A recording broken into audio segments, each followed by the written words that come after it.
coming up, doing something different today, talking about that other Orlando park. It's Universal Epic Universe, and it's finally time. We cannot wait to dive into all the portals, and the best portal might not be the one that got you in the door to begin with. And as somebody who has historically been a Universal is hard for me kind of person, I say that I was so incredibly surprised. Hey y'all, it's LJ here, owner and founder of Smart Moms Plan Disney and Smart Moms Travel. We are so glad you're here for another episode of the Smart Moms Plan Disney podcast. Now, here's your host, Aly. What's up, everyone? Welcome back to another episode of the Smart Moms Plan Disney podcast. I am your host, Aly. Today, I'm here with Katie and Becki, and we are jumping down the road. We're not talking Disney planning today. It's time to talk something big, something new, something so exciting. It's Epic Universe, you guys. I can't believe it's here. We've been talking about it forever, and y'all went. You, along with Stacy and Carla, went. I had to stay home. It was devastating. So I'm going to learn all about Epic Universe right alongside our Smarties as we talk through it today. I cannot wait to dive in and leave everybody sort of with an impression of what to expect if you've got a trip coming up, or maybe it's going to talk you into wanting to plan one. We'll see, but either way, it's going to be super exciting. Are you all still like living in your Epic Universe moment? Have you had enough time to digest and absorb it? It was so good. Oh my gosh, it was so good. I think I said before on the podcast, I'm a really big video game nerd, so I have been looking forward to Epic Universe opening for the last, I think, 3 or 4 years. And I turned to Becki at one point during the day and I said, I feel like I asked for a Christmas present and I got exactly what I wanted and more. It's so funny to hear you say you've been looking forward to it for so long, because here it is, it's actually here, and you can stand inside of Epic Universe and you can ride the attractions, and it's here. And so many of us have been so excited. Becki, which portal?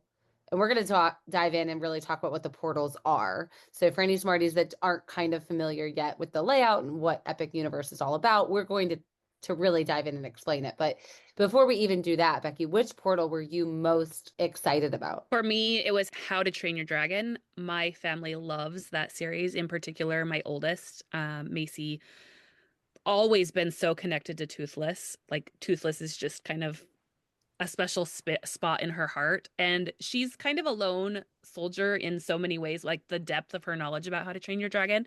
However, seeing the dragon, I think they did a really good job of building up on social media how cute the Toothless character is, and just like that FOMO, I have to go there, I have to hug Toothless, I have to talk to the characters in How to Train Your Dragon area, because there's several that are amazing, and they built that one up really, really well. I think that the Nintendo one was high on my list as well, but for my family, definitely How to Train Your Dragon. It was cool. These seriously immersive lands, right? We have them across Disney and Universal now. And was the Wizarding World kind of the first endeavor into that? Or do you all know, was like Radiator Springs in Disneyland, did that come first? Or was it the Wizarding World? Was that really our first, you can step into your movie adventure?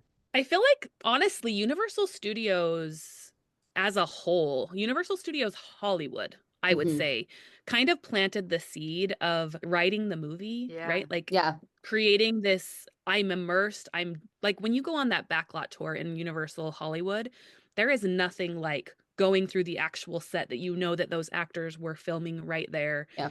You are in the movie. And that is something that Universal, I think, has always had a leg up on in Disney. Radiator Springs and Galaxy's Edge and even Avatar, the world of Avatar, have all kind of brought that to life in the Disney world. But I think it's still, living in the movies is a Universal thing. It's interesting. I can't imagine, because, we're all adults doing this, and I can't imagine being a kid stepping into your favorite movie. I wasn't a kid the first time I stepped on to Diagon Alley, but I have loved Harry Potter since I was a kid. That's my age. Okay. Harry Potter was evolving and coming out as I was in school, right? So I was reading the books as I was going through my school years. And I can't imagine having been a young child and stepping into Harry Potter. I mean, it's a dream, right? And I use that as the example. But now, like you said, Becki, you have things like How to Train Your Dragon. And Katie, I think you were alluding to Super Nintendo World. And I mean, my gosh, stepping into your face, who didn't play Super Mario Brothers, right? That is, if you are our age, in any 10-year give or take, stepping into Super Nintendo and living with Mario and Donkey Kong, that's the dream, right? What was y'all's favorite movie, like over and over, that you always watched? Because I have one that it would have not been a good amusement park world. It came up this last week when we were together as the four of the five of us. I had made a reference to You're Killing Me, Smalls. And I'm like, do you all know what You're Killing Me, Smalls comes from? And Of course. of course, The Sandlot was filmed in my hometown. So in Ogden, Utah, it was filmed there. And so when we went to what we called the Wait, swimming pool is called the This Magic Moment pool is from your town? the water park. Yes, it is. So you can actually see in the background of that shot, there's this massive water slide that you go down, but it's not a water slide. It's like a roller slide where you're sitting on a mat and you go down these rollers and then skid across the water. This magic moment where he kisses Wendy Peppercorn is at the pool in my hometown. Wow. So I kind of grew up in a set. Oh my gosh. Wait, when was that movie made? Were you? I would have been, gosh, I would have been in elementary for sure. Probably 8. What is happening right now? Ogden, Utah is a lot of things get filmed there. So like Yellowstone. I think some Gilmore Girls stuff got filmed there. So many things. When I was on 25th Street in Washington, or in just off Washington Boulevard in Ogden, Utah, I saw Kevin Costner filming scenes from Yellowstone while I was on a field trip with my 4th graders. So I grew up where a lot of actual filming took place. I love that. Wow. I love that. The Sandlot was in my wheelhouse for sure. That was like a top 5 in rotation, knew every line, pretended. This is funny now, especially in hindsight, but I was always pretending to be dating Benny. Benny the Jet Rodriguez with his. Oh yeah. Oh yeah. That was totally my thing too. Like everybody. Hardcore childcore crush. Yeah, everybody dated Benny and that kid from Casper. It was. Ooh, what was it? Devon Sawa? I don't know. And he played in Little Giants too, if you remember that movie. Junior. Who was Casper? Katie, what was yours? Oh gosh. I feel like I went through phases. I definitely watched Beauty and the Beast on repeat, knew every word, every song. I was also a big Star Wars kid. I had 2 older brothers that really leaned into that. And actually, this isn't a movie or anything like that, but it's going to kind of lean into our conversation later. As an adult, my thing that if I want to watch as a comfort thing is I like to watch people play video games on YouTube. And I especially love watching people playing Resident Evil. I grew up with 2 older brothers that played the Resident Evil game. I'm very into horror video games. And there were quite a few callbacks to some of that in one of the portals that we're going to talk about. But sorry, that was a side note. First of all, horror video games are literally like banned in my house. We don't even have them. And then, I'm always telling my kids aren't really allowed to watch YouTube. I sound like such a prude right now, but if I ever do catch them and they're watching people play dolls, I'm like, why don't you just go play dolls? Like, what are we doing? And now you're the adult version of that. Now that I know you're. My kiddos watch the Resident Evil playthroughs right along with me. They think it's great. Oh my God. I guess my son has watched people play Minecraft before. He does like to do that on occasion. This is what's interesting. So they just built Super Nintendo World, and it has this Donkey Kong area too, which is also incredible. And the interesting thing about the Super Nintendo World is, it's more suited for a younger crowd, right? Like my 4-year-old could ride all of the attractions in the Super Nintendo World. So it's very family friendly, which is nice. But Super Nintendo World, if you think about it, was built for us, right? Like they didn't build Minecraft World. They built Super Nintendo World. Absolutely. That's because the Minecraft generation does not have money. They can't buy their tickets. Yeah. Exactly. I was thinking that we just went and saw the new Avengers Thunderbolts, right? And it was so good. If you love the Marvel universe, like Marvel is back, if that's a thing, because they've kind of taken a hiatus from the mainstream storytelling. But oh my gosh, the preview in that movie. Sometimes for me, going to the see the previews before the movies is just as exciting for me before we see the actual movie. Oh my gosh, I agree with you. We always watch the previews too. So my movie that I watched on repeat and every single day and reenacted it was Adventures in Babysitting. I was nonstop. I mean, I would set up my family room to do the opening scene where she sings and dances all over her bedroom, and I put a blanket on my head like her curtains to act like a bride, and I held a different blanket up to be my dress, and I hung upside down to say, oh God, he's here. Like it was my thing, but I don't think it would have made a very good immersive land. I can't imagine being a kid now and getting to experience what our kids get to. This is next level. It's no wonder, partially it's brainwashing on me, and partially it's just these places are amazing, and it's no wonder my kids are obsessed. Yeah. Yeah. I wouldn't be surprised if we end up with a Minecraft world in our lifetime. Yeah, because our kids will become that generation.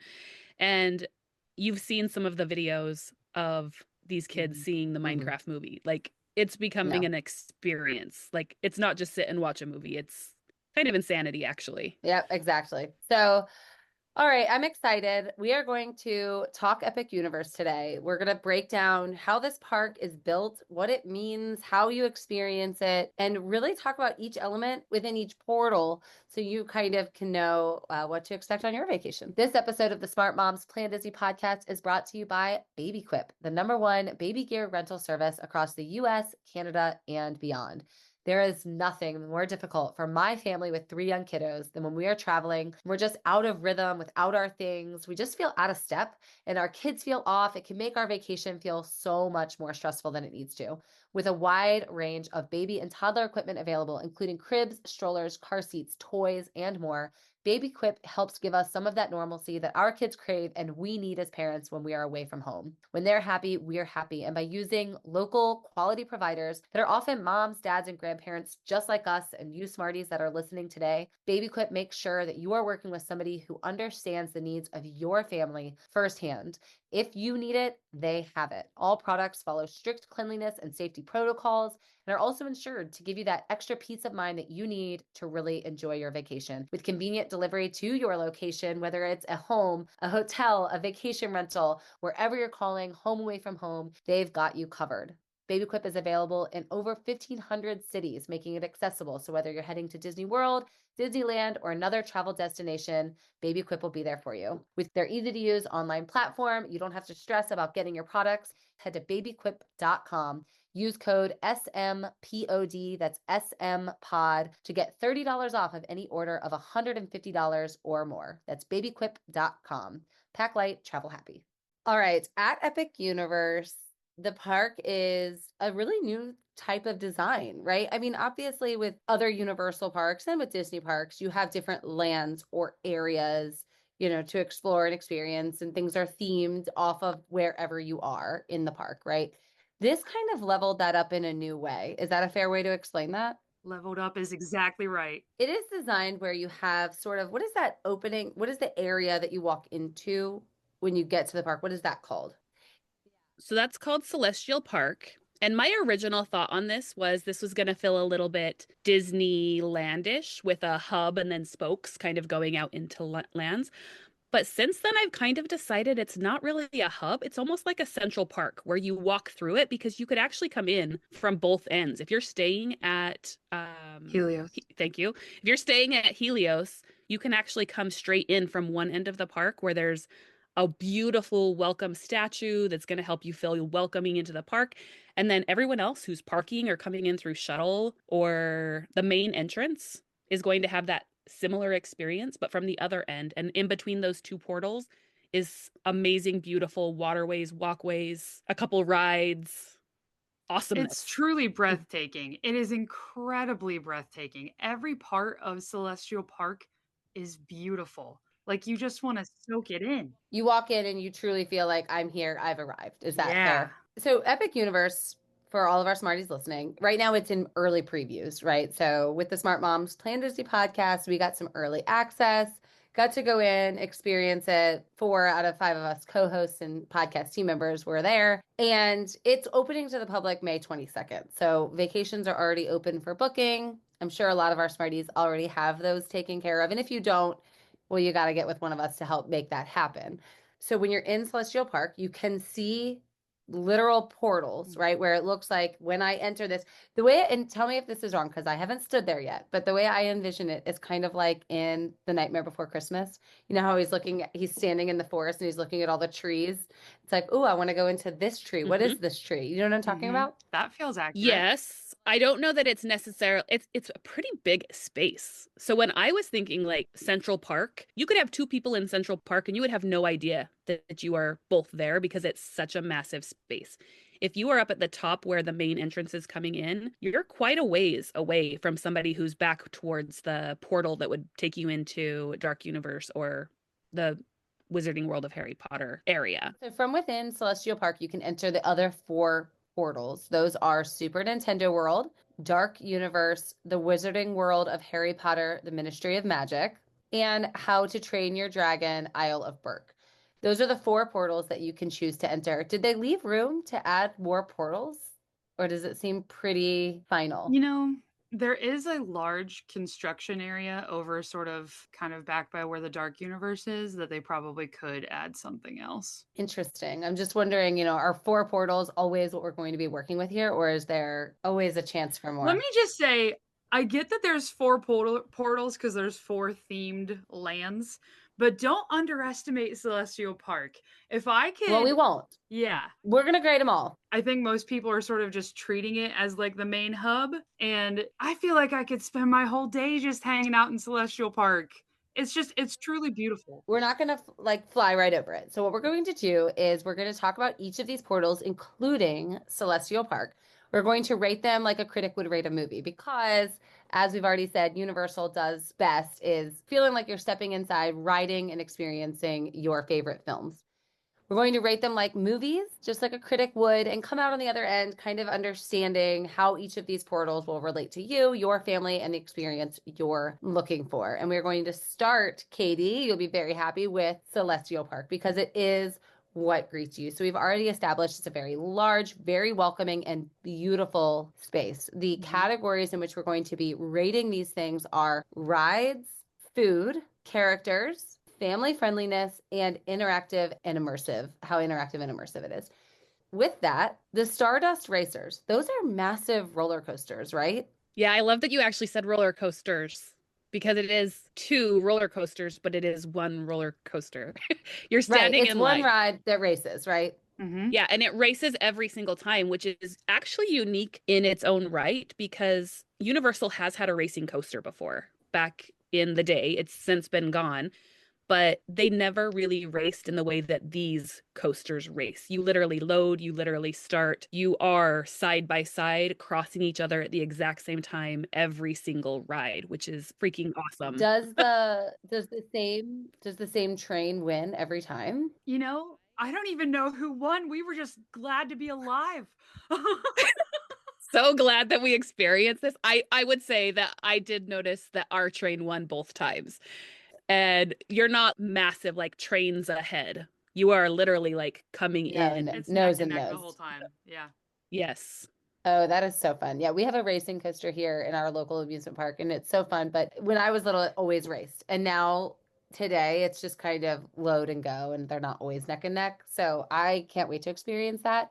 And it also has the Constellation Carousel, right? And that is sort of a central feature. I'm trying to wrap my head around where the massive racing coasters are in this hub, that they're not obstructing view and walkways, but they're just right there. So in between the 2 entry points, right, whether you're coming in through Helios or you're coming in through the main point, both of these rides are kind of central to both of those entry points. The coaster is kind of dividing the How to Train Your Dragon portal from the Harry Potter Ministry of Magic portal. So it's kind of sitting in between those 2 spots. It's very obvious where these are. Nothing felt out of space, out of place. Nothing felt like eyesores, nothing blocked views. Like it was just so well designed. I cannot say enough how much right Universal got in this park. I can't wait to experience it. So rides, we have an extreme height requirement, thrill ride, racing coaster. We have a carousel for all of the family to enjoy. I feel like if we have one of each, we automatically get a star. Fair enough. 100%. And just a shout out to Constellation Carousel because this is not just a carousel. This is like a carousel on a carousel that Mhm. the things you're riding are constellations. So there's like a tied to each of the constellations that live in the sky. The view from up above, seeing the constellations is amazing. And Katie noticed after we got off the ride, there's the traditional kind of horse style where you're straddling it. They have seat belts that go across your lap, but also they have these ones that you can sit in that you could almost fit your entire family if you're a small little family. And even that little one you sit in has a little pony ride kind of seat where a little Yes. can sit and be strapped in, even though you're not necessarily sitting on a horse. It's so intentional, so amazing. I love that. They're beautiful. Like the carriage looks like a peacock or like a unicorn or whatever, right? And so you could sit there as two adults and then your toddler has a little toddler seat that feels like they're riding a pony. Like it's great for the whole family. Yeah, that's brilliant. And there's a Scorpio one you said? I don't think all of the constellations exist because I'm a Pisces and I didn't see a Pisces one, but there was definitely at least half of the constellations that are Well, I representative. would like to know how we determined which half got to be represented, and I would like to That's fair. Shout out to I Universal for making sure my ram was there uh-huh. as a Uh-huh. Aries. I would like to find out if there's a Scorpio. So if you've been and you've seen a Scorpio, let me know. And if not, I need to know who to contact about that. Okay, so Celestial Park definitely gets a star for rides, obviously. What about food? Did you, is there a lot of food options, sit down, quick service, snacks? What do we have going on in the entrance here, Celestial Park? So there are several food options in Celestial Park. They do have like quick service options like the pizza pie place, but they also have table service options there. So there's like an Asian fusion restaurant in the back towards like where the Helios Hotel is and heading towards Darkmoor. But up towards the front, there is another sit down dining that is the Atlantic. And it literally looks like you're in a giant like aquarium, Aquarium. right? It's beautiful, it's gorgeous, but there's a lot of dining options in Celestial Park. I think it's a great choice. What do you think, Becki? I agree. I think that it feels a little obvious that the go-to places where you're going to get food and snacks, like Starbucks, is in that area. The things that are the obvious, you could get hot dogs, you can get those kinds of things. Celestial Park isn't necessarily a movie in the way that the portals Mhm. are movies. And so it feels more broad strokes pizza, hot dogs, fish, Yeah, kinds of things than you that's would it. have inside of a portal. But quick and sit down and available. So we probably get a star, Oh, right? yeah. I've heard that Okay. Atlantic restaurant is amazing. So hope to get there Okay. soon. And what about characters? Do you have any character interactions in Celestial Universe? Not so much. And I think that leans into the fact that this isn't necessarily something that is a movie. And I say yet. I actually am hopeful when I was standing in line for the Stardust Racers that they turn this into something. Like, I don't think it's there yet, and maybe it will never become something.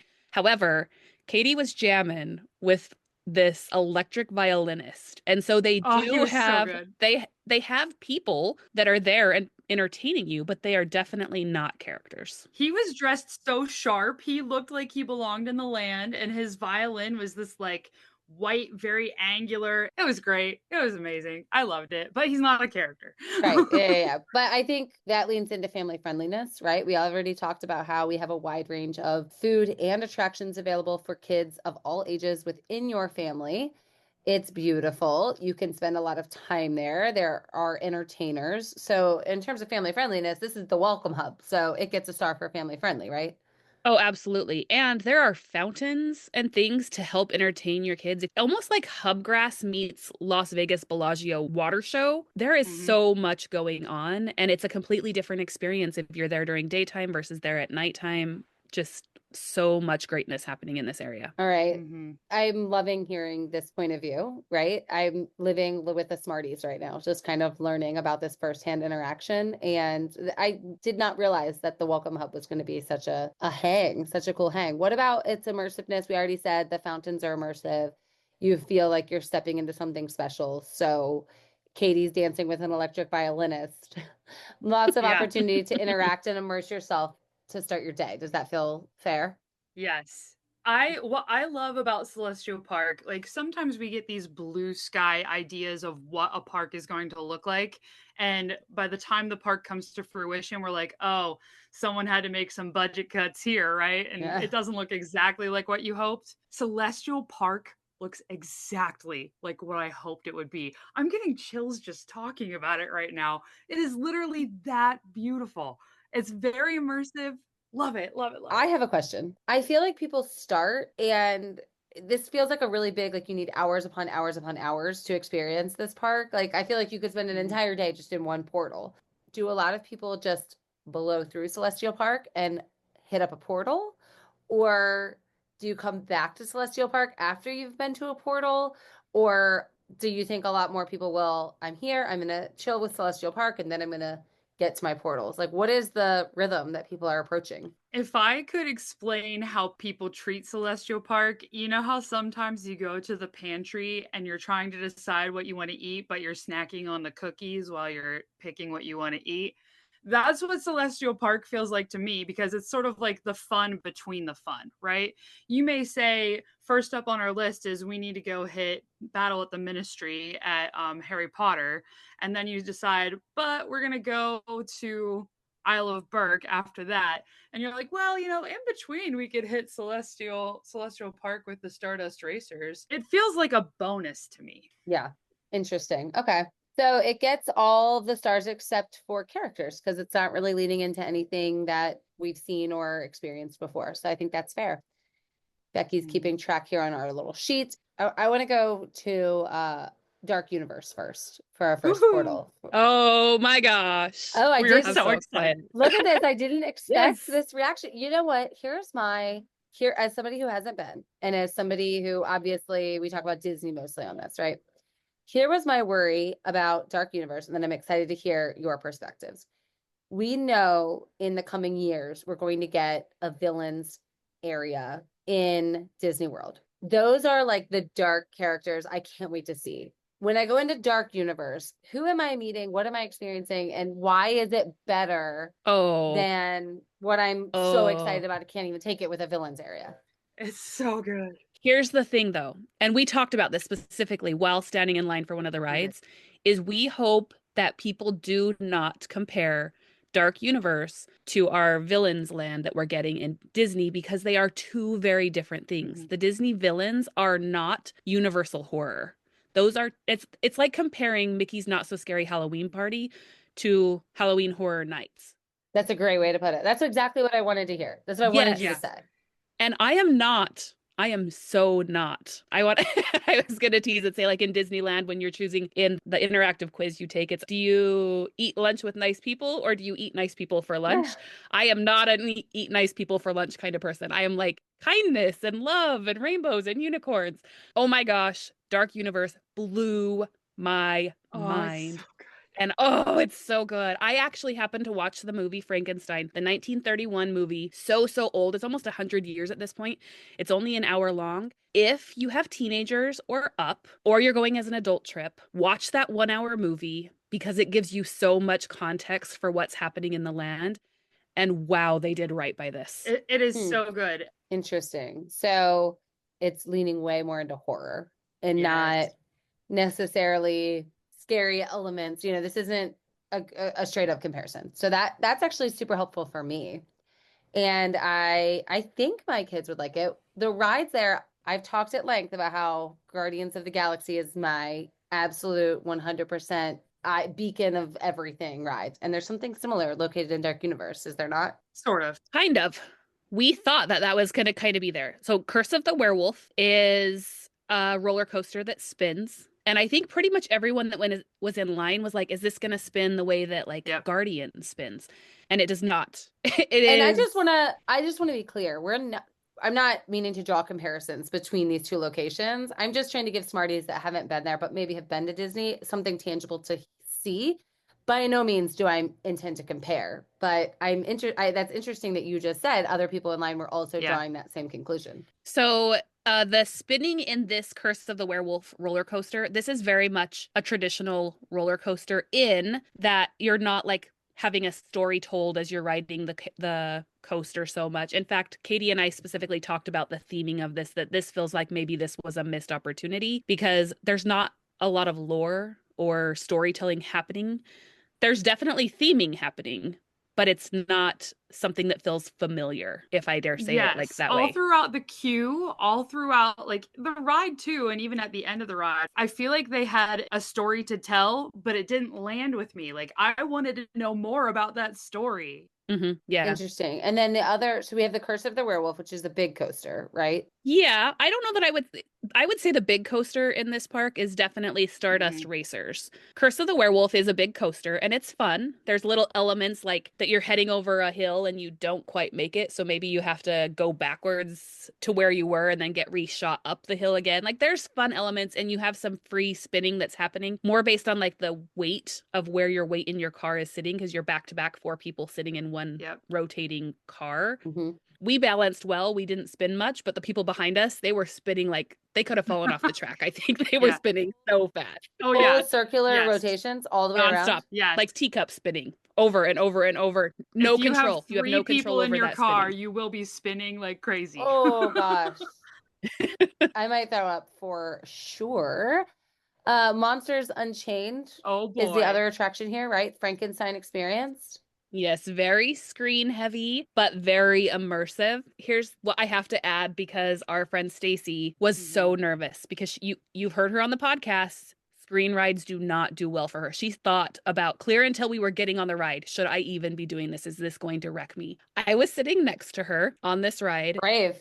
That's very brave. It was. I was sitting next to her and she was belly laughing. I'm so glad I did this. I'm so glad I did this. Oh. And it was the storytelling of Frankenstein, the Frankenstein family, essentially. And it pulls in Dracula, it pulls in the Mummy, it pulls in so many great horror characters. And I don't want to like give away the ending of anything, but it might be my favorite ride in the park. Oh, it is was really so good. The Frankenstein experience might be your favorite in the park.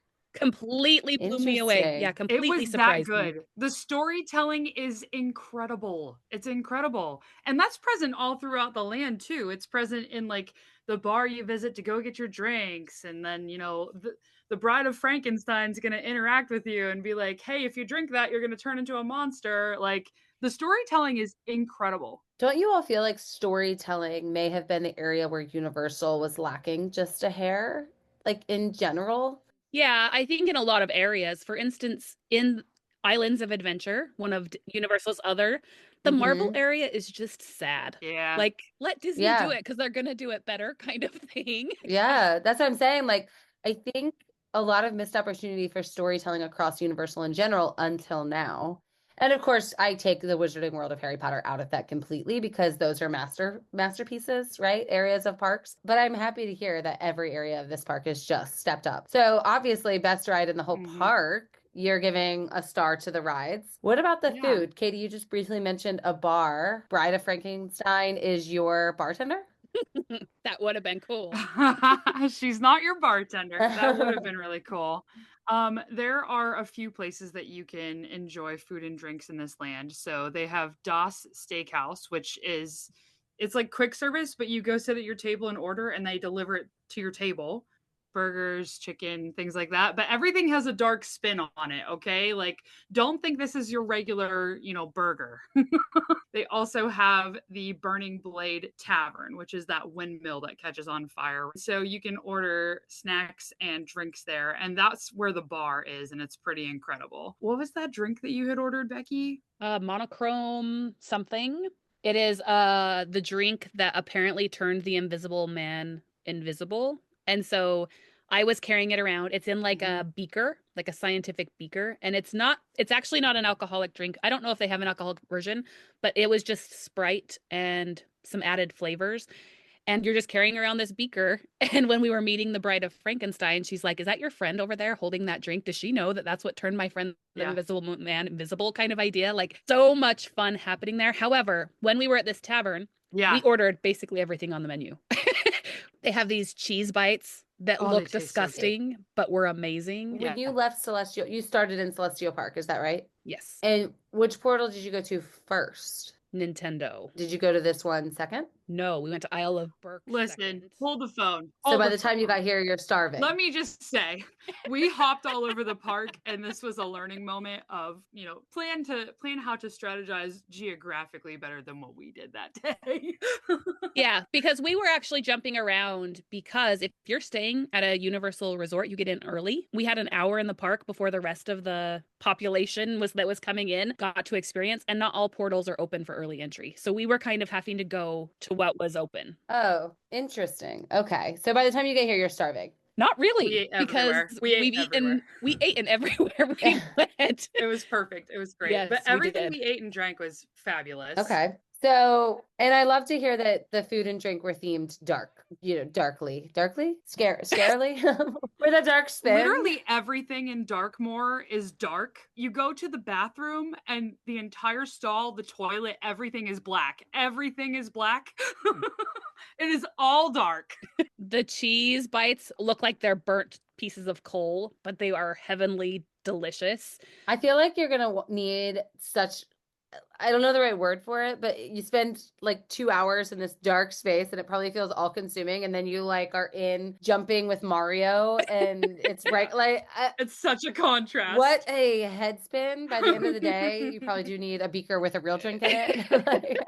We're only a couple days out. We don't know how much therapy we need from this amount of jumping from one realm to the next. Seriously, the portals are literally that. So, okay, Dark Universe gets a star for food. Obviously, 100. that sounds incredible. Yes. Definitely want to be eating and drinking there. Definitely want to learn more about the bar that's on fire. Sounds perfect.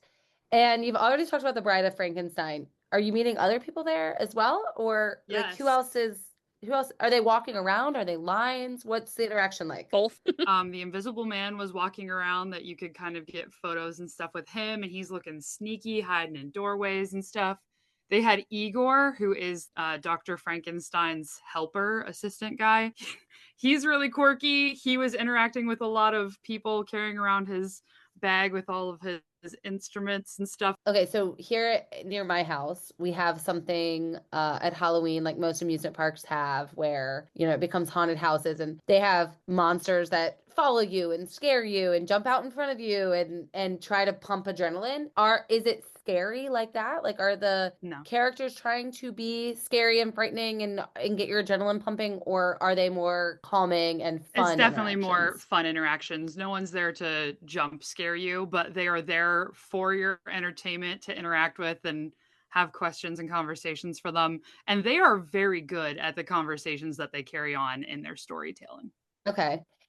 So that leads me to my next one, and this is a really big question. It obviously gets a star for characters. What about family friendliness?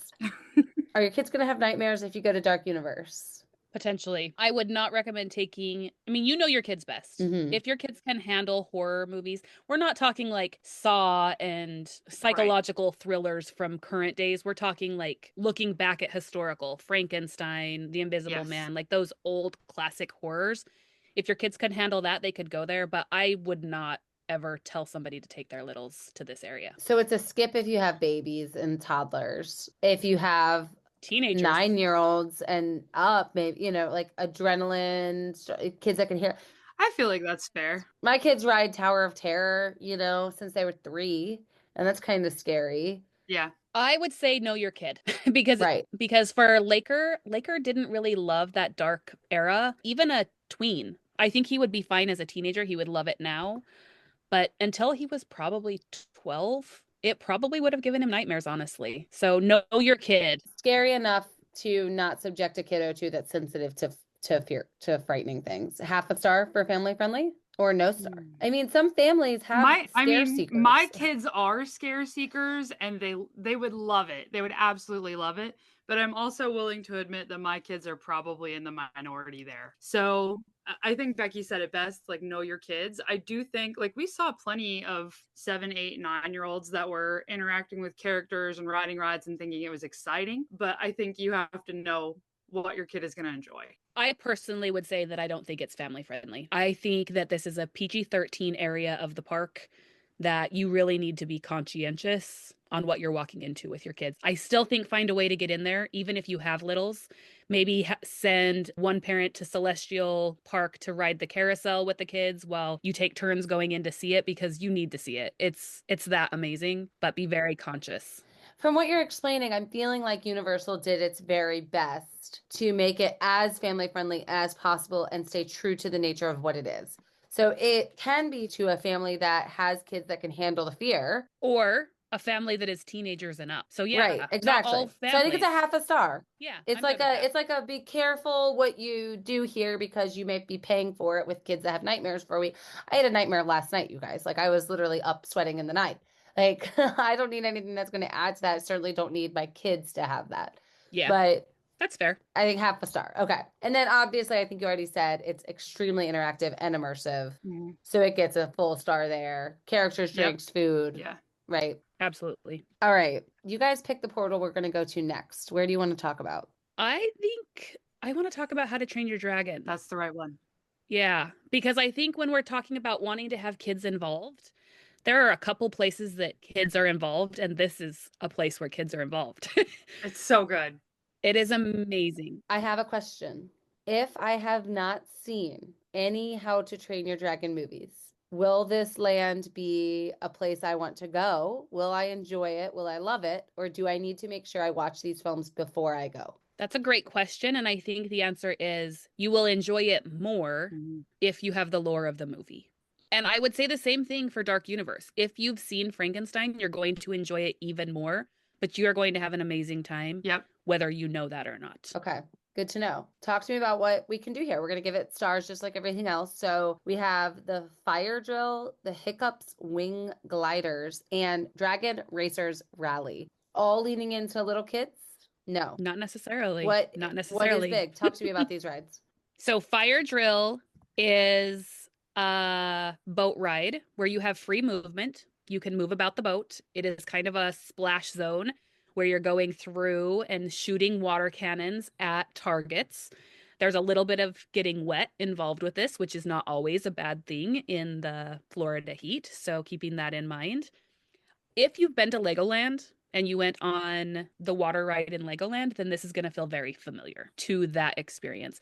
I wouldn't say it's very familiar to anything at Disney. It feels like a very unique attraction. It's a very unique attraction. Yeah. And everybody can ride it? Yeah, I don't think there's any height. There might be.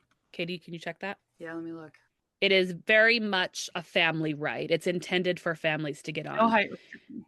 And this looks like you're living in the Isle of Burke. Like you feel like you've stepped inside this film. Is that kind of what we're talking about here? You walk in and you see these massive, like almost totems of the characters, and you see the mountain and you see the dragons' houses in the distance, and all of the land is just, it feels like you're walking into Isle of Burke. It is so beautiful, amazing, bright, welcoming. It's very good. Awesome. Okay. And for those that have seen the movie, you see like iconic things from the film that you recognize immediately when you walk in. Is that right? Yeah, you absolutely see animatronics of multiple dragons that are in the full, there are 3 movies to this, as well as some miniseries. So you see these dragons blowing ice smoke at you in the audience, or as you're walking by. You see references to Hiccup and to Astrid, who are the main 2 characters from it. You see other minor characters walking around. It literally feels like you're walking into the movie here. I mean, I don't know that I would go as far to say it as it feels like, oh my gosh, this is like Cars, like I'm living in it. But if you've seen the movie, you know what all of those things are. Now, How to Train Your Dragon, Isle of Burke, this portal has 3 attractions where the others that we've talked about so far had 2 only. So this one has more.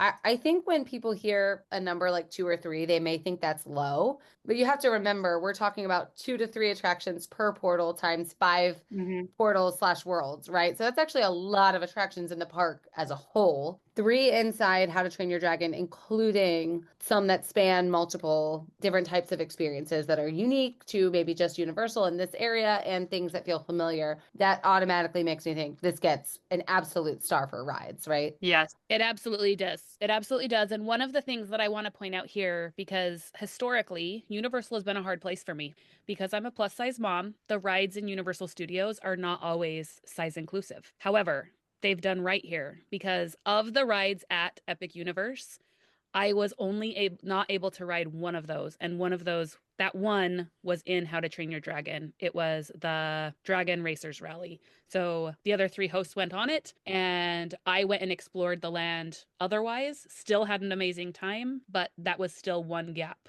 that exists in Universal. Wow, what a bummer. Does Fire Drill have a height restriction? It does not. These other 2 rides do have height restrictions, but they're on the lower side. I know like Hiccup's Wing Gliders is like 40 inches. That's a coaster. And then Dragon Racers Rally is, how would you describe that attraction, Becki?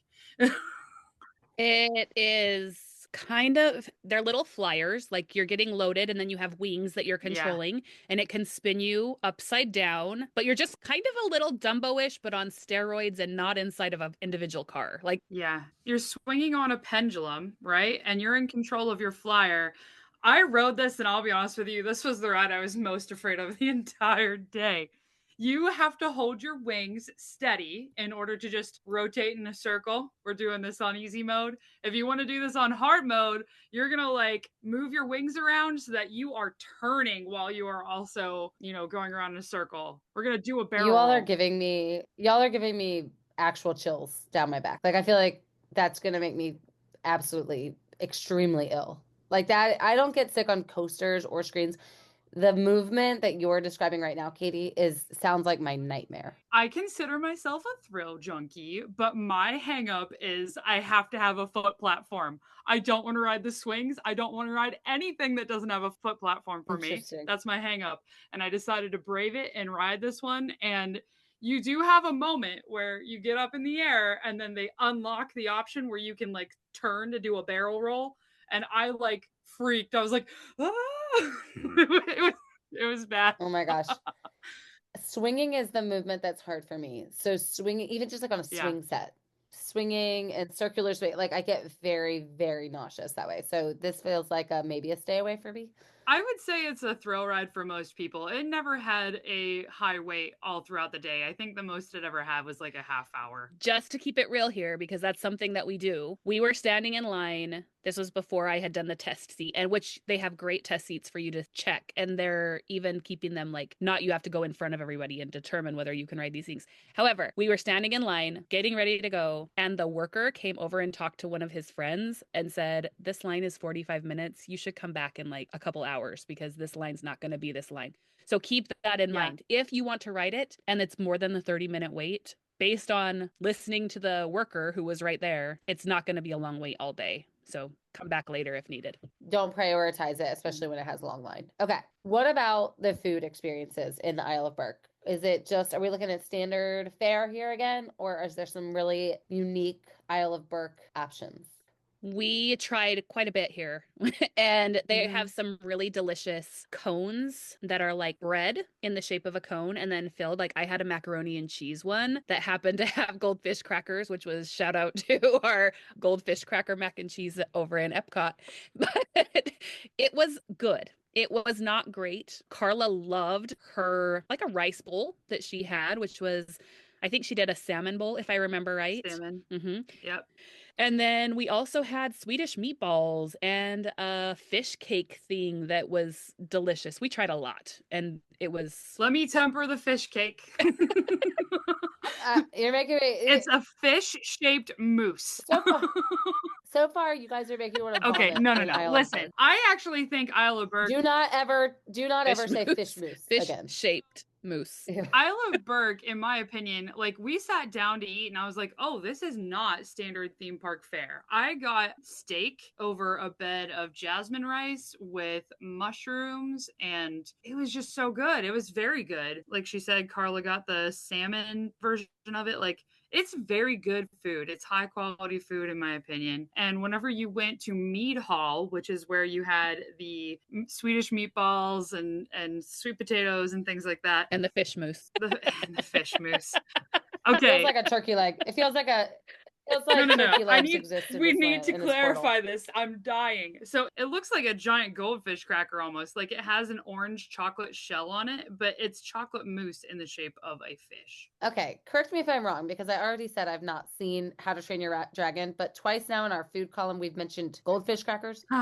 Are the dragons like, is that a thing? Are we like, what's going Well, I on? will add you can get a turkey leg at Isle of Burke, so that might be right up your I've told you, yeah, I'm not surprised. I'm not surprised. There is a good variety of food, but This is what I honestly, I don't expected. know that I would say that this is the best food place in the park. I think there's other good food, but the amount of time you can spend here, because there are 3 rides, there is also a Untrainable Dragon show that's a full-on like Broadway type of show where Ooh, we haven't mentioned shows at all, so that yes. is good to know. And you get to meet Toothless, who is an interactive dragon, and typically Hiccup is going to be there with him. I feel like we have to give How to Train Your Dragon Isle of Burke Portal a star for food, because even though it's not stuff I want to eat, I love that you all are telling me that it's all a huge variety, very different options. Carla did love what she ate. And then the characters, obviously, you've mentioned these animatronic dragons that look pretty lifelike, right? The animatronics move so smoothly and they're everywhere. Like you're seeing their little dragon tails swaying while you're walking around,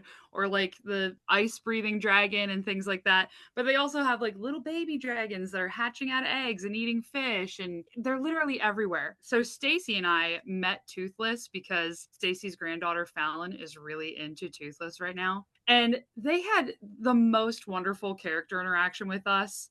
Between Hiccup and Toothless both. And I was standing there with Toothless. He's like interacting with you. Like he's looking at you. He's making eye contact. He's making facial expressions for the camera. You touch him on his head, it feels like you're feeling him breathing. Like he feels like a real living thing in that land. That's pretty cool. It is. I definitely want to meet the dragons. You know, everything I've seen so far, this feels like a very unique experience. Obviously, we're getting marks in family friendliness for all of the things that we've talked about. Your kids are going to love it, even if they haven't seen the movie, I bet. I haven't seen the movie. My kids, I believe, have at least seen one of them. I do feel like we'll probably watch these before we go. And there's the live action coming as well, right? Is that correct? So, yeah, this summer. Yeah, and so I feel like we will prioritize watching these before we go, but it kind of sounds like you can have a great time here even if you haven't. Even if all you were doing was walking around and going and watching the show, I think you could have an amazing time. But even adding to the family friendliness piece of this further is there is a kids playground in this area that is so fun and immersive for the kids to get their wiggles out. There's just so much to do in this beautiful portal. Yes. And it obviously is interactive, very immersive, themed well, so gets a star there. We didn't even mention there's like they have little games all throughout that land too. Like there was one point where Carla and I stopped to race these like wooden piggies up this pole. Like they have games all throughout the land that you just walk up and play. It's really fun. I was gonna say, do you have to wait in line for those games, or are they just kind of there? They're just there. They're People just there. Walk up and do them. So games, shows, characters, all kinds of different things that we haven't really talked about in the other portals. Sounds fantastic. Our first 5-star portal here. How to Train Your Dragon. We have 2 more portals. My 2 I am most excited about. I think most Smarties would agree that the 2 we have left to talk about are the 2 that they are excited about as well. I think they're the main event here. Correct me if I'm wrong when we get there. We should take a break, listen to our Friend Like Me segment. Do not fast forward over this. You want to hear about our friends, and the content that they're putting out into your social media feed will fill your day with so much happiness and inspiration when it comes to your life and travel as a mom or just a Smartie. And we'll see you on the other side. Okay, friends, one of the best vacations I ever took was multi-generational. Join our friends Tanya and Brandy on Facebook at Planning Family Vacations with Grandparents. They specialize in those multi-generational trips, talking all ages and stages for the destinations that will make your memories magical. From solo trips to large groups, they book vacation homes, single family or multi-family resort packages, cruises, all-inclusives, anything you can imagine for your family and your family's family to all travel together. That's Planning Family Vacations with Grandparents on Facebook. All right, friends, you have to follow Jamie on Instagram at smart_mom_Jamie_travels. She is chasing adventure. She ran all the Run Disney events, and I know that some of you Smarties love those events. Whether it's sailing the open seas, running through castles, or discovering hidden gems, she is there for all of it. From family-friendly explorations and solo escapes to uncovering new cultures and indulging in amazing food. That's smart_mom_Jamie_travels on Instagram. All right. We have talked 3 out of 5 of the portals and lands here at Epic Universe, Celestial Park. We've talked Dark Universe and How to Train Your Dragon, Isle of Berk. I think we're going to the Ministry. Does that feel fair? That was where I was going to say too. Yeah. Okay, we'll go Yeah. to the Ministry All right, next. let's go to the Ministry. The Wizarding World of Harry Potter originally started in the first 2 parks of Universal. So there's a portion in both Universal Studios Orlando and Islands of Adventure that are connected by the Hogwarts Express. That's where you're going to go into Diagon Alley, Hogsmeade. You see the Hogwarts Castle. Absolutely amazing. Like you are right within the pages of your book or scenes from the films. This is not physically connected to those 2 portions. You cannot get there by train or anything like that, but it is a whole new section, and it is the Ministry of Magic made famous from the 5th book and movie, wouldn't you say, right? The Order of the Phoenix is kind of what this is leaning into. Yes, but also Fantastic Beasts and Where to Find Them. Okay. So there's some overlapping between the traditional Harry Potter series and the Fantastic Beasts series. And the 1920s Fantastic Beasts era is really what you're walking into when you walk into this portal. Great. So you're kind of not kind of, you're not really in the same timeline as you are when you're in the other 2 parks. As a non-Harry Potter person, I can't speak to it full-heartedly, but this felt very Fantastic Beasts to me. It's Okay. very Fantastic Beasts forward, and I'll be honest, I have not watched most of the Fantastic Beasts films, but it looks incredible. The timeline is kind of a conundrum though, because of time turners and all of that kind of thing, right? The whole crux behind this is we've just used a time turner to go back in time to 1920s Paris. Okay, interesting. That is not what I expected. So this is why this is so good. So you go through your portal and you come out into the streets, right? And the Ministry of Magic is a building that you can go to. Is that right? Explain to me where you're walking into.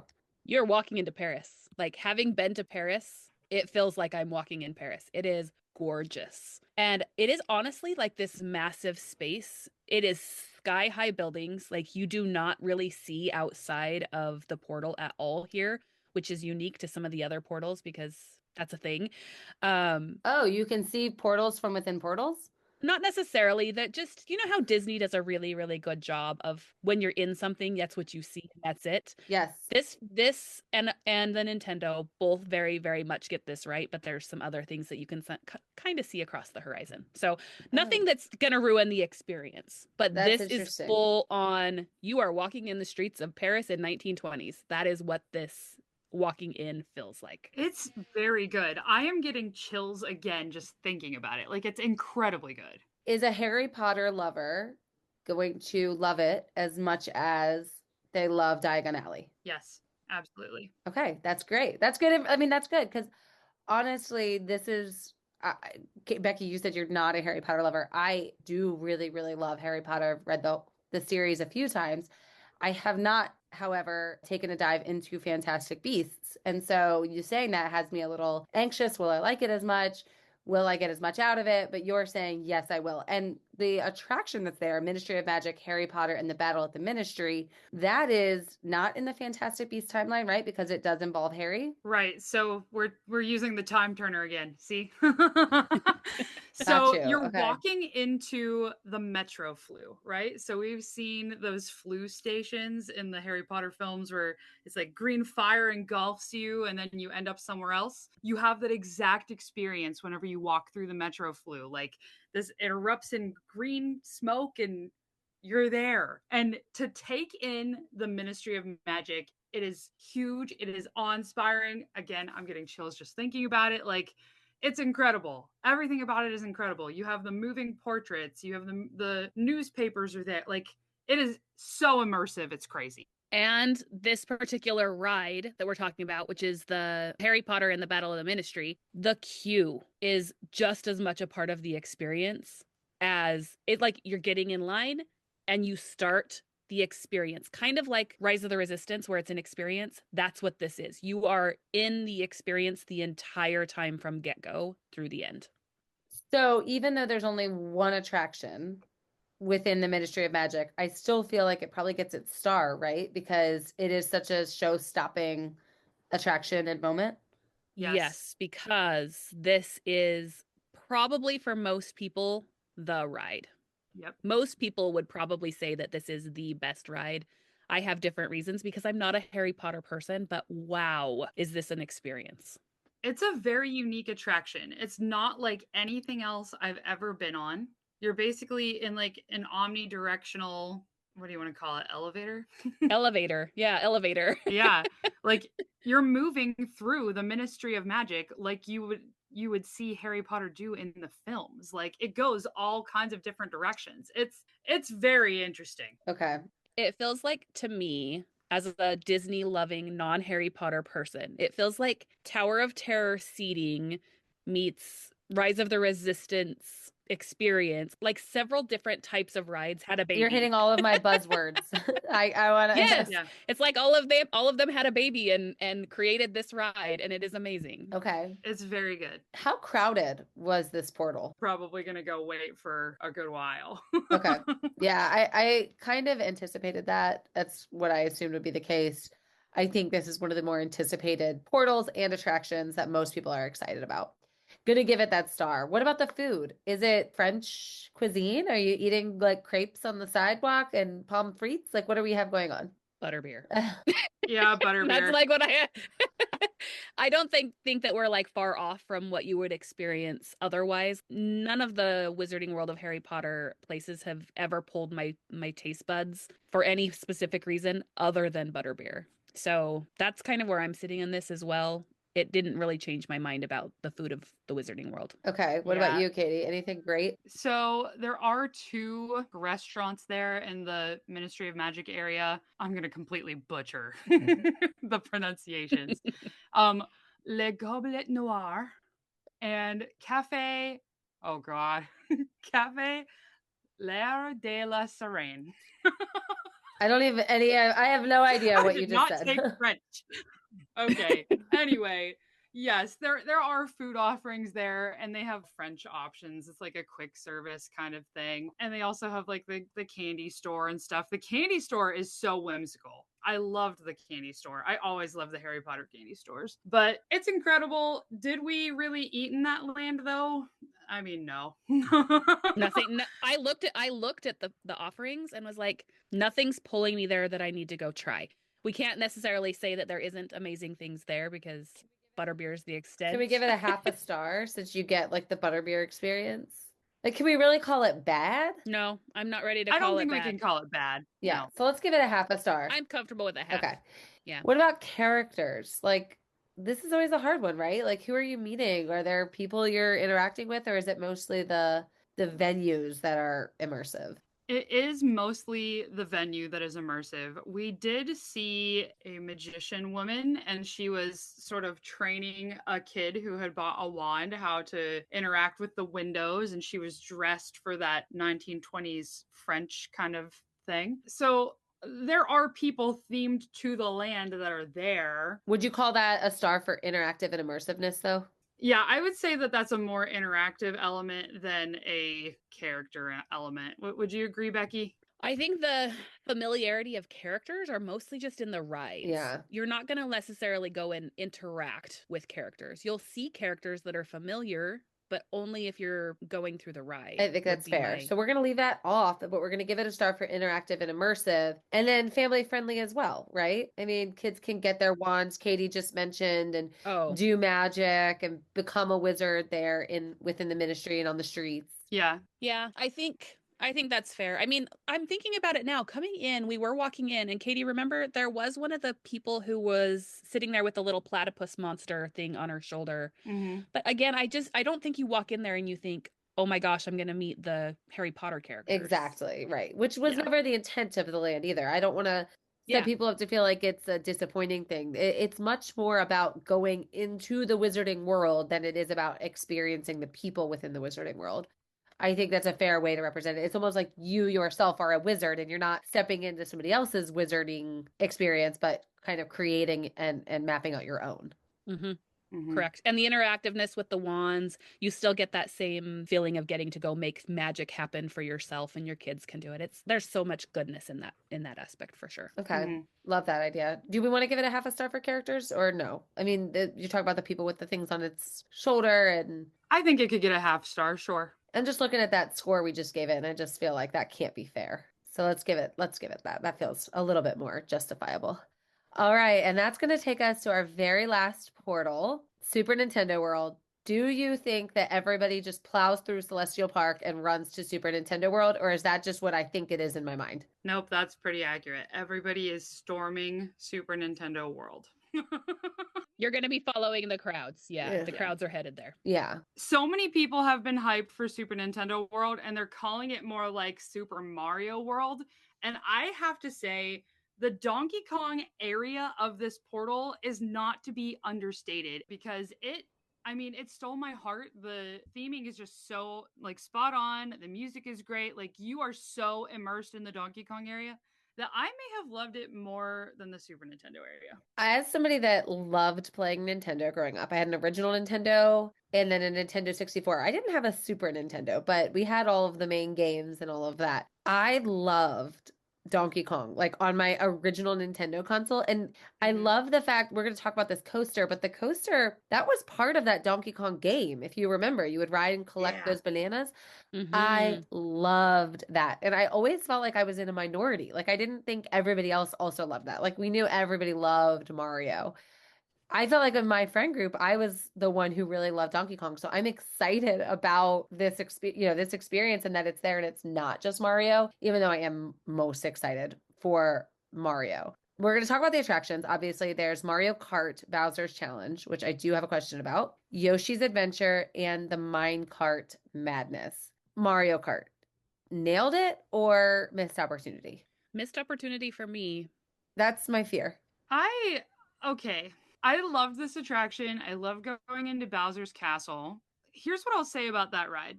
In most attractions where you have to put on goggles, if you're someone who wears glasses, you have to choose between your glasses or the goggles, right? But they made it more inclusive with the style. Like you're going to put on a Mario hat and then the visor that you need to do it just clips in so you can wear both. I feel like they got a lot of things right on this one.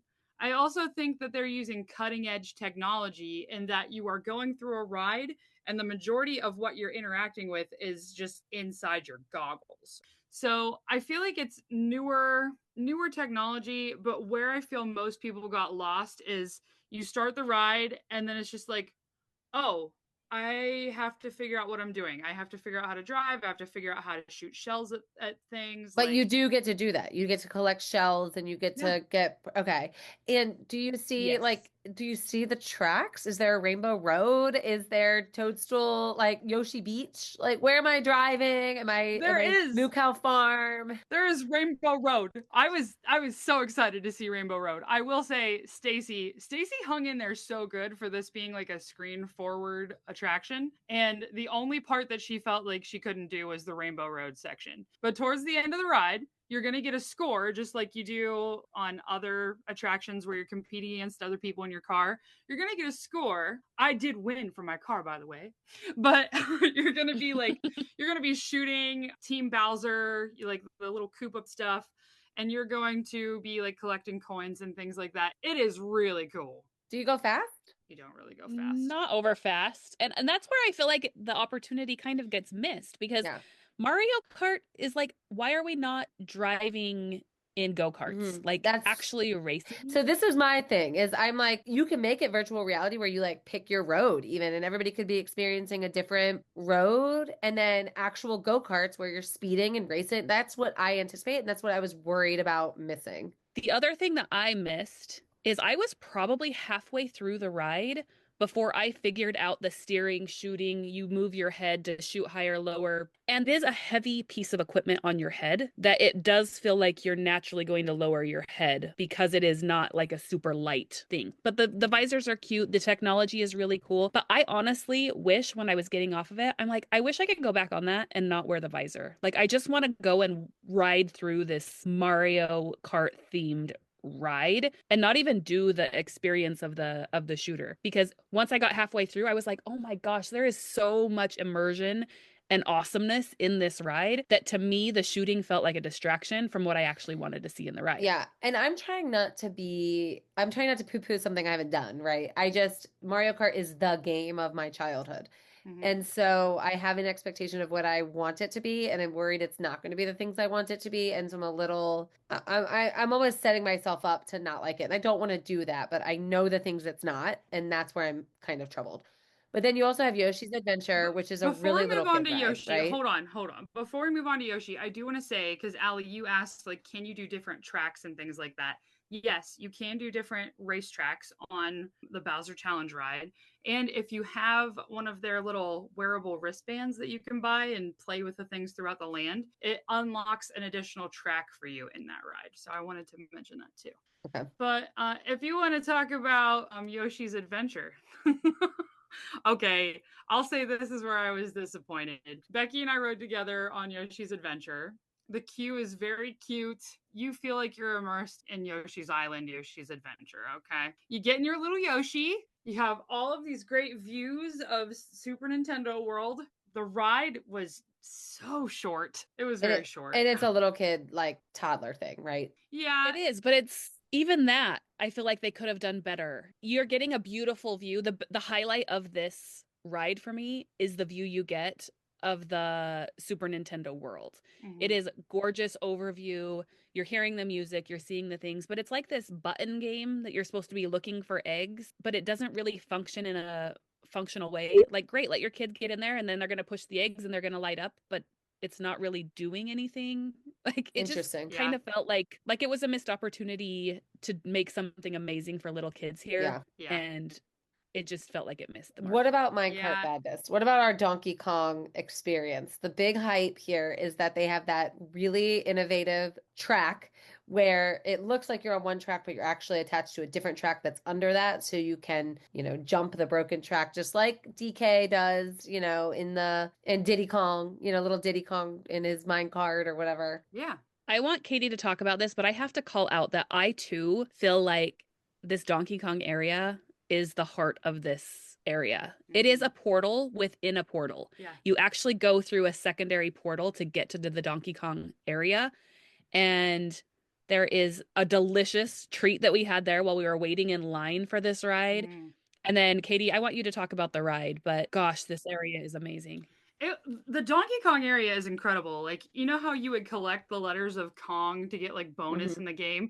They have those little square letters like everywhere. And you know how you would ride on their friends? Like they had a little rhino friend that you would ride on. They have a drums game where you can unlock the rhino animatronic and he'll bust out of his box. Like, it's really cool. Yeah. But the ride itself, like I said, it's going to be on this, the illusion is that you're jumping tracks, right? But you're not actually. It's fair to say it's one experience to watch it as a bystander not riding, and a different experience as someone who is riding the coaster, right?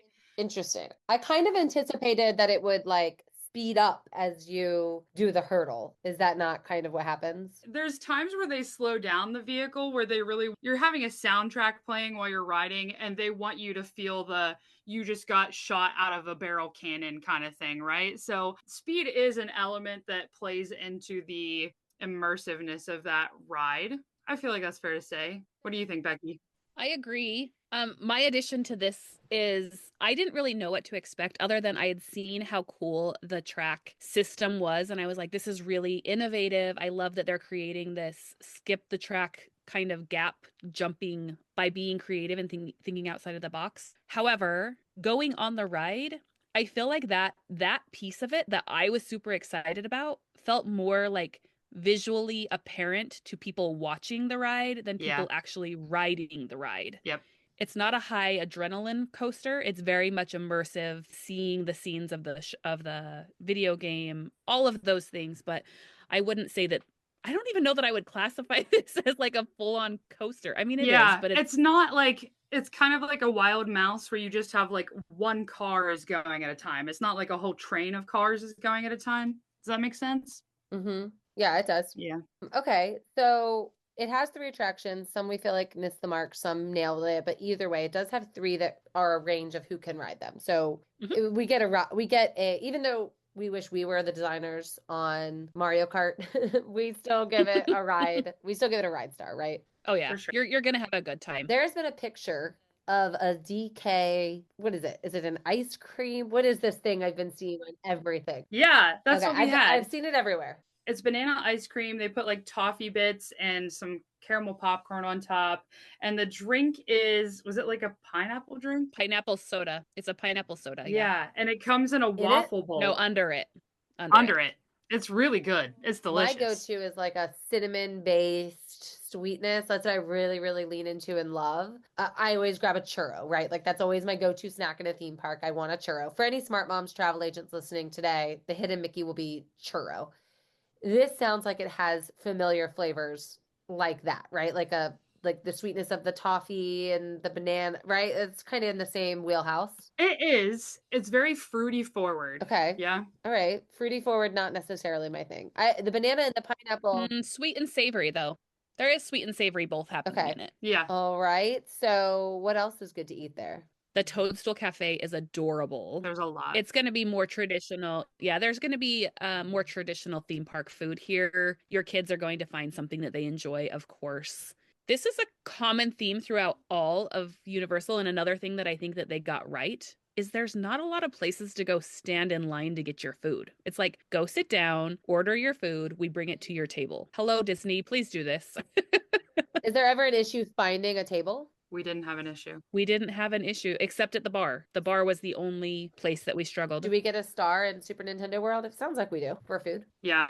Oh, yeah, for sure. All right. Yep. Characters. Talk to me about characters. Who do we get to meet? I'm excited to talk about characters. I'm so excited. So you get to meet lots of different characters here. They have a Donkey Kong meet. There's Mario, Luigi, Peach. Like you get to meet basically everyone from your favorite video games here. Stacy and I did meet Peach. She can talk to you. Her mouth moves and she talks to you. Like I was so impressed with her.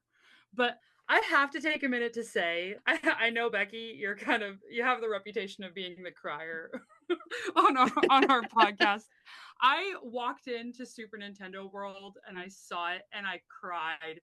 And I don't know, meeting these characters, you're looking around, you see the spinning coins, you see the Goombas, like there's so much happening. Oh, it is just so incredible. But I love that they incorporated the characters as part of that. Like the characters are very This is good. definitely, and this whole episode has been spoiler alert, but this is another one. I have been most excited to go into this portal because it does feel like I'm stepping truly into a huge thing from my childhood, right? This is the moments that Yes. my brother and I, this is like our foundation, right? The portal itself is a little different than the others, and you're like going through a warp pipe, right? Yeah. You are. And you come out of Peach's castle from like Super Nintendo N64.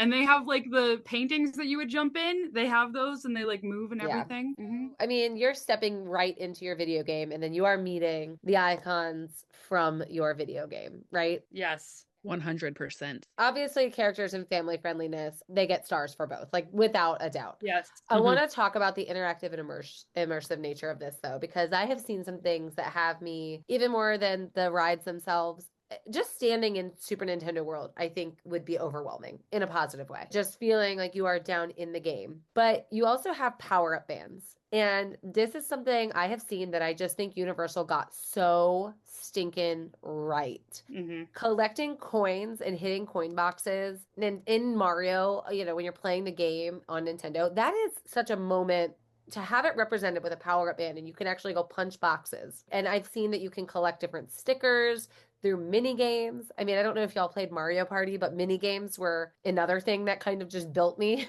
You know what I mean? I love that you mentioned Mario Party because my secret hope is that someday they build a Mario Party attraction here. Mario Party was, Yes. so I loved the facelift mini game and I loved Castaway, like with cast in and reel in. And this portal has mini games and coin collectors, and they are all powered by your power-up band, which you can buy there in the parks, and then link through your app and keep track of stickers you've collected. One question I have is, you collect these coins and stickers every time you go, or does it renew? Like if I get 5 on my first time, can I go back and my stickers are still there? And it's like an ever evolving, always collecting type thing. I don't know the answer. I don't know anybody that's been twice, so I don't know. But I It's a think good question. just the possibilities with the power-up band and how much immersion that's offering up to this land. And and more familiarity to the things that you played and loved when you were on your Nintendo with your siblings and friends in your basements or wherever you were playing. That just brings all of those moments even more to life, which is what we all wanted when we heard that this land was coming. It's the sounds, sure. it's the views, it's the rides, it's the interact. I mean, it's all of it. And you do feel like you are dropped right into the middle of your video game. And I mean, the amount of times we would just stop playing Mario Kart and play like house. Like honestly, we would just be like, oh, come over to my house. We would like drive our Mario Kart down the road to Princess Peach's house and, you know, see how far we could get. And it's been my dream to walk through Nintendo, you know, and now you can. And I think they got it all right. They nailed it.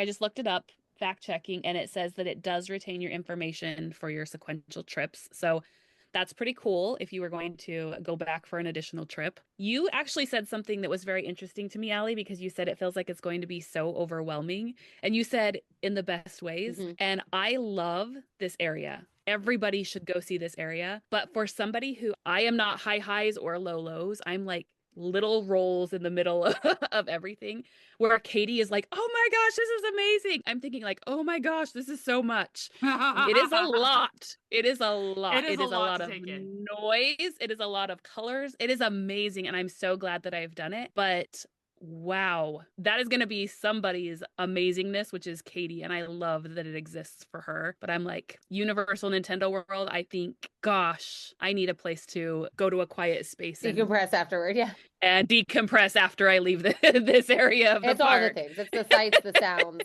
It's a little overstimulating.